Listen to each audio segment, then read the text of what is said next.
Welcome to Capital Catch-Up. I'm Victor. And I'm Lenny. Today we are looking at a slate of legislation from the 119th Congress that touches everything from the cost of higher education to the geopolitical landscape of Syria.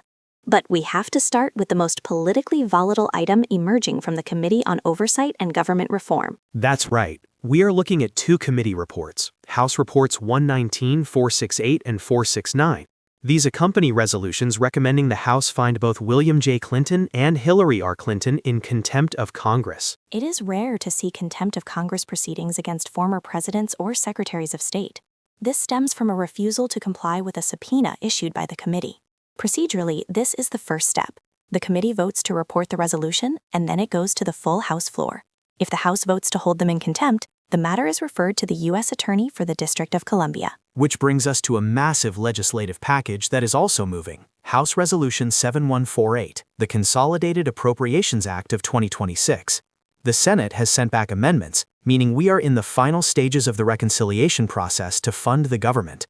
It's a high-stakes moment because without this passing, agencies shut down. Speaking of agencies and funding, let's pivot to a cluster of bills focusing on education, specifically cost transparency.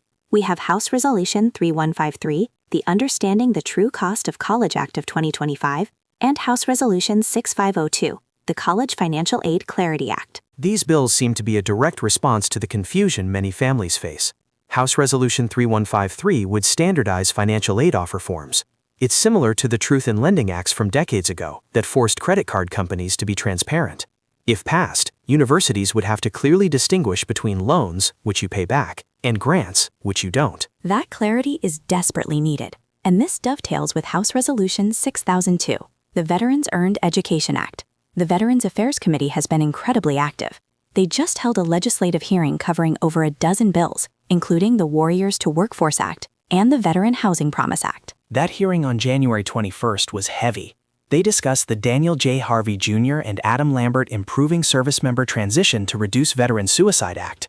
We talk a lot about the transition from active duty to civilian life, but this legislation attempts to operationalize that support system, specifically to mitigate mental health crises. It connects to the housing issue as well. We are seeing a significant push for housing reform across the board, not just for veterans. Senate Bill 3599, the Affordable Choice Act, and House Resolution 6644, Housing for the 21st Century Act, are moving through. And House Resolution 7141, the Affordable Housing Guarantee Act. What's interesting here is the focus on Medicaid as well. House Resolution 6951, the Stop Unfair Medicaid Recoveries Act, addresses a terrifying reality for many Americans. Currently, states can seize the assets, like a home, of a deceased Medicaid recipient to recoup costs.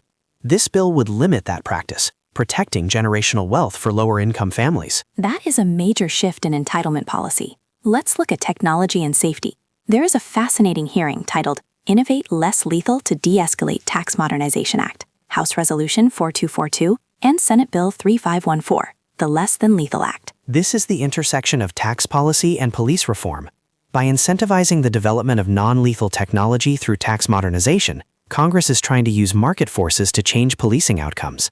It's a different approach than just mandating training. On the harder side of technology, we have House Resolution 5602, the Launch Act, and House Resolution 7388, the Smart Space Act of 2026. As the commercial space race heats up, these bills are about regulatory frameworks, deciding who owns what and how traffic is managed in orbit. Which feels optimistic until you look at the oversight hearing regarding embedded threats. This focused on foreign ownership and hidden hardware in America's transportation systems. This builds on concerns we've heard for years regarding telecommunications, but now the focus is on physical infrastructure, trains, port cranes, and transit software. It's a security issue, much like the supply chain concerns addressed in the Foreign Affairs Committee.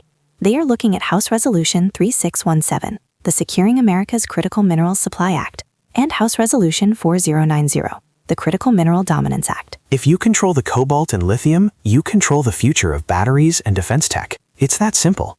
On the environmental front, we also saw the Local Water Protection Act, House Resolution 7376, and a markup session for the READ Act, House Resolution 7262. And we can't ignore the hearing on Syria at a Crossroads, U.S. Policy Challenges Post-Assad. That title alone, Post-Assad, suggests a significant shift in the region's status quo, requiring a total reevaluation of American diplomatic strategy in the Middle East. Absolutely.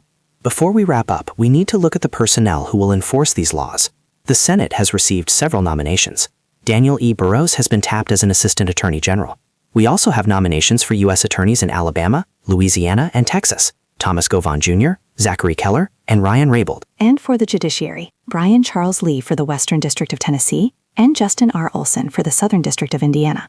These lifetime appointments will shape the interpretation of the very laws we just discussed for decades. Finally, for those who want to read the primary sources, the Congressional Record for early February 2026, volumes 172, numbers 23 through 26 are now available. They contain the full text of the debates we've summarized. So what should listeners watch for in the coming days? First, watch the floor vote on the contempt of Congress resolutions regarding the Clintons.